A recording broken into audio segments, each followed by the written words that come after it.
Hello everyone and welcome back to the channel. I've got another interview today and it's the Dane who is back. You may know him if you're a regular on the channel. My good friend Kris Broholm from the Actual Fluency podcast, who's also joined me on various travels, for example, up in Edinburgh. Kris, great to see you. Welcome back. Thank you for having me. And I still regret that trip every day of my life. Now then, that was at least on land. But I think you're getting in touch with your seafaring heritage. I've heard there's some rumours of a Polyglot Cruise coming up. What on earth is going on? Yeah, we shall see and find out what this is all about. Yeah, so we're next year in April, we're going to be doing a conference on a cruise ship in the Mediterranean Sea. So that's going to be really fun. I've got 4 amazing speakers lined up they're going to talk about language learning, improving your consistency and really mastering the art of learning, it's a good thing to spend time on. And then we'll also spend some time discussing how you can leverage your passion and turn it into a career. So if you want to teach online, or if you want to start an online language business, become a book writer or course creator, whatever you want to do with languages, we've got people, experts on the cruise that are ready to help you. And we're going to be on the ship for a week, so there's lots of time to have all your burning questions answered and really dive deep into the topics. And of course, have a lot of fun and make new friends. So there's 2 themes, as it were. So let's start with the conference side before we get to the boat. One is language learning methods, and the other is making a career out of languages then. Exactly. Yeah, we've got most of the speakers have basically pivoted from a language learner to a language professional at some point, and they're quite different, unique ways as well. So I really wanted to get that on the agenda, and also because there's been this new event called the Influencer Summit, which has gotten a lot of interest, where people are kind of seeing that you can do a lot of things with languages online that could become a career or a lifestyle job or whatever you want to really pivot it into. But I also wanted to discuss language learning because obviously we've got, I can't even count how many languages our panel have learned. Then comes the participants as well who's learned a lot of languages. So that's obviously a big part of it. And I'm sure we're going to have some fun with the panel discussions and workshops on that, trying to optimize your habits or routines, or maybe you have something that you're just stuck on. It's like, I don't know, some language problem, very specific. I mean, you can definitely find someone who knows about it on the cruise. So to go through the speakers then, we've got Kirsten Cable to start. Yeah, Kirsten, amazing. She's Fluent Language is her blog. She's been blogging for a long time. She also is a podcaster, creative language learning podcast, which also called the Fluent Show. And she has basically been kind of, I guess it's an entrepreneurial thing, really, but she's been developing various products. She's written books, sold books on Amazon. She has video courses. She runs online conferences, teacher training and language retreats. It's really all over the place. But if you identify with any of those topics, you could do it yourself in any language, in any place around the world. But you missed out the most important thing about Kirsten, Kris, which is that she is, like me, a fellow Welsh learner. So. Yes, of course. She also learns Welsh, yeah. And then we have Lindsey Williams. Yeah, Lindsey as well. She really did like almost a textbook kind of, I don't know what to call it, like a Trajectory, that's the word. Yeah, exactly. So she started teaching languages one-to-one in a kind of classic setting. She had one student, they were meeting in real life, as it were. Online is real life as well, but face-to-face. And then she grew into teaching more people online and then building courses. She also has a very successful YouTube channel, so if you're interested in that. And she recently came back from a 1-year around the world trip, where she documented a lot of really rare languages and saw some communities that you normally wouldn't go to if you go on your standard kind of tourist holiday package. So she's also very interesting and really, I really like her branding as well. It's very consistent, very fun. And if you go on lindseydoeslanguages.com, she's also occasional guest host of the podcast. So really, just fantastic. Before we talk about the other 2 speakers, Kris, can we just sort of wheel back a bit? how on earth did you have the idea to put one of these language enthusiast events onto a boat? When did it strike you? Yeah, it was kind of a combination of two things. So I'll tell you the most obvious one first, because that I don't want to take credit for coming up with this ingenious idea. But I was talking to my friend Lydia, who organized the Polyglot gathering in Bratislava, and she mentioned she was going on something called the Nomad Cruise. I think they called the Digital Nomad Cruise, or maybe it's just Nomad Cruise. Doesn't matter. But and I was like, what's that? And it was basically a conference for travelers on a ship that was like a one-way ship. So it started somewhere in Europe, and it went to, I think, Brazil they're going to this year, but they might have gone to other destinations. And I was just like, that's really interesting, because it really allows you to focus on the, like, either relaxing if that's your thing, or the conference part, like meeting and networking and learning, because everything is taken care of. You know, you've got housekeeping, you've got food served 3 meals a day, or 5 if you want, or 10, and everything is really taken care of. So you can really focus and do the thing you want. The second reason is because I thought the conferences were getting very big and very kind of almost impersonal in a way. Not that that's a bad thing, that it's a big conference, but I really missed the old conference where I would just kind of almost get to know everyone. It was like back in Berlin, we were hanging out in the bar, and I would just meet new people all the time. And now there's just too many people, and I really want to get back to that. So that's why we're doing kind of a small scale. There's only 100 maximum, and it seems like we won't even be 100 this time. So, like I said, unprecedented kind of access to some of the greats in our community, but also to make great friends forever. Yeah, so coming back to the speaker program, then perhaps Judith Meyer is going to be there too. Yeah, really happy to have Judith on board. I think she's one of the most, if not the most talented natural language learners, she is definitely one of the most productive, because she's been documenting exactly how many hours she spent on each language for years now, and she just gets to really amazing levels. And she's just had her books published by Teach Yourself about script writing, and of course, not to forget, she was the original organizer of the Polyglot Gathering, which really kind of set the standard for these very interesting and social polyglot events coming forward. Inspired by the conference, but a little bit more informal. And I would say, if I had to compare what this event is going to be like, it's much more like a gathering. It's very relaxed, and there's no kind of formal. It's not academic in any way. So really happy to have her on board as well. What's the itinerary going to be, Kris? It's leaving from Barcelona, I think. Yeah, so we're going to be, it's a week's trip, 8 days. And we're going to be starting in Barcelona, as you mentioned. And then we're going to go to Mallorca. Then we're going to go to Malta. And then we're going to go to Sicily. And then Genova, Italy. And then we're going to go to a town that I don't know how to pronounce. Maybe you can help me. Is it Citi di Vecchia? I don't know. Another Italian town. It's somewhat close to Rome. And then we're going to go back to Barcelona again. So you really have 3 or 4 languages just for the ports, but also you have, of course, on the ship, it's going to be every European language you can imagine if you want to go out and practice some of your languages in the wild.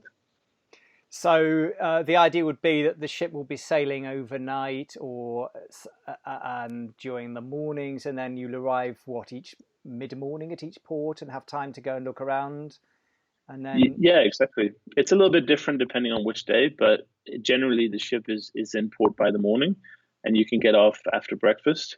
And the kind of schedule is that you can go off and explore for the most of the day, and then we start the conference bit in the afternoon just before dinner, and then we go to dinner together. And obviously there'll be lots of opportunities for after dinner drinks and breakout sessions or whatever people really want to get into. Maybe some people brought their laptops and they want to get started on their business ideas or get input on their website, or who knows, you can do anything. And the final speaker then is Ollie Richards. Yep. Exactly. Yeah. I mean, probably the biggest kind of, I would say, business. He organizes the Influencer Summit in Berlin. So for people who want to take their language learning business to the next level, or discover how they can kind of use their skills and passion to create a brand or a business, and he has iwillteachyoualanguage.com, which is he started just as a personal blog, just writing about his experience learning, I think it's 8 languages, and now it's just like it's really big now, with I think something like 30 different courses in 10 different languages, and hundreds and hundreds and hundreds of blog posts and YouTube videos, and it's just grown to like a really proper business. So that's really impressive. But also he also knows a lot about learning the languages too, having learned 8 languages, very different languages as well. He speaks a good mix of European, Asian, Middle Eastern languages. Now, for you, Kris, I imagine this was a new organisational challenge, and it's quite a risk in a way to go out there. I suppose you've got to find a cruise, talk to the cruise organisers, get a seminar room on the boat and so on. How are you finding this experience as an organiser? Yeah, it's a new and interesting experience. I think I've picked kind of an easier way to do it, because really the cruise line has been great in helping out, and they are quite used to groups booking like this, so it's not really that difficult. Of course, there is a risk, and I want it to be an amazing event. We wanted to come back next year as well, the year after, do a different itinerary, maybe in a different part of the world. So the success of the future ones will obviously depend on how well this one goes. So that's really the big pressure. Financially, of course, there's a small risk. At this point, we're about 30 people registered, and I'm quite happy with that, especially because we're so far ahead.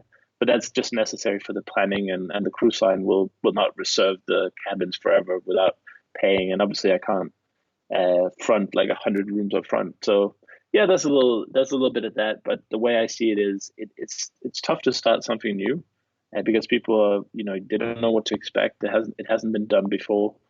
And it's not, I wouldn't call it expensive, because it's all inclusive. You get like a trip, and you get the conference, and you get the all you can eat. There's food 24/7. If you compare that to taking a week in Bratislava for the gathering, you've got the conference ticket there, you've got the hotel, you've got the eating out every day, unless you take the meal tickets, of course, which are cheap but still adds up. So I think it's a fair price. I'm sure it will go up in the future, because right now we're just trying to get people on board, but on board literally. But obviously that kind of money is a lot to pay in one go for most people. So that's why I think we're only at 30, but I'm very happy with that. And I think there's 2 weeks left to register, or a little bit less when you watch this. And if we can get to 40 people, 50 people, we're more than happy. And that should be a great event. Okay, let's talk about the ticket side of this then. People need to get to Barcelona under their own steam, and then they can check out the page. It's on actualfluency.com, most of the information, or polyglotcruise.com is the easiest way. Okay, so there's a dedicated website. I'll link to that, folks, underneath this video. And are there different packages? Can people bring a partner or children? Yeah, that's a big reason for the event as well, actually, because I thought that the Polyglot conference or the gathering, it's so busy. It's like you start the conference at 9 a.m. and it finishes at 6 p.m.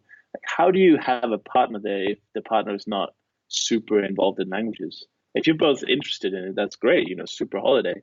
But usually in most relationships, one of the people are really interested in it. It's like the other one's like, oh, okay, I can tag along, but not for 10 hours a day. So I thought it would be perfect for families. And obviously the cruise line is fantastically well equipped for all kind of family sizes, all kinds of ages as well. They've got kids clubs and kids pools and family areas. And so really what I envisioned was that, let's say the husband is a language geek and he wants to hang out with all the polyglots down in our private room. Then the partner could be in the spa or in the theater or whatever, and then they could meet up for dinner or hang out whenever they wanted to. So yeah, there's the cheapest option is just to share a room. So if you've got, let's say you have a partner or a friend you want to share with, you can get a double bed or a twin the same price. So that's one option. I think cabin is the term in the trade, Kris. Oh yeah, cabin, yeah, cabin, exactly. And if you are by yourself. We will match you up with somebody of a similar age and gender and interest. So we'll ask you what languages you're learning, and if we can find someone who either learns the same or we can do some kind of language exchange where you're learning each other's language, then we'll set that up for you. You can also get your own private cabin for one person. It's a little bit more expensive because obviously the cruise line wants to put 2 people in every room where possible or more. And of course, there's also the possibility of having more than 2 people in one room, which brings the price even lower. But for those, you'd have to just write me an email and we can tell you what the options are there. Great. So what are the dates again for the end of registration? Okay. Yeah, so we are ending the registration 15th of August. That's the last day where we will notify the cruise line of our final reservation. And it is plausible that there might be there might be a small chance we can have like 1 or 2 rooms after that, but it all depends on availability. And then the cruise is in April 18th. And I'm sure the way of the world, it will be upon us before we know where we are. I unfortunately won't be there, folks, but I should be watching with great interest to see how it goes. And, So you know, it sounds like if that's your cup of tea, people, if you might be interested in this sort of combination between language learning, thinking about language business, using your languages onshore and on deck, and, having a holiday at the same time, this could be a thing for you. It's really a great combination, isn't it? It's like, you've got a great conference, you're hanging out with amazing people with great language talents, you're exploring Europe, the Mediterranean. It's going to be nice weather, probably not going to be scorching. So if you're into like a pool holiday, just lying by the pool all day, it's probably a bit too early for that. But I expect it will be quite nice weather throughout. And the ship we didn't talk much about the ship. Not that it's a big part of it, but it's a massive ship, basically the size of a small city.